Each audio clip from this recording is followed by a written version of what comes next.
अभिनंदन सर्वोदय आहे. नमस्कार मित्रमैत्रिणींनो, आज आपण एकत्र आलो आहोत शिक्षक दिन साजरा करण्यासाठी. शिक्षक दिन आपल्या सर्वांसाठी एक विशेष दिवस जो दरवर्षी 5 सप्टेंबरला साजरा केला जातो. ह्या दिवसाचे महत्त्व आहे कारण आजच्या दिवशी डॉक्टर सर्वपल्ली राधाकृष्णन यांचा जन्म झाला, जे एक महान शिक्षक आणि भारताचे दुसरे राष्ट्रपती होते. शिक्षक हे आपले जीवन घडवणारे असतात. ते आपल्याला योग्य मार्ग दाखवतात आणि आपल्या विचारांची दिशा ठरवतात.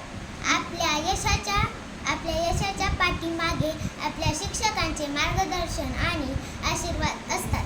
चला आपण सर्वजण आपल्या शिक्षकांचा आदर करायचा आणि त्यांचे शिकवणीचे पालन करायचे असे वचन देऊ. या सर्व शिक्षकांना शिक्षक दिनाच्या मनपूर्वक शुभेच्छा. धन्यवाद.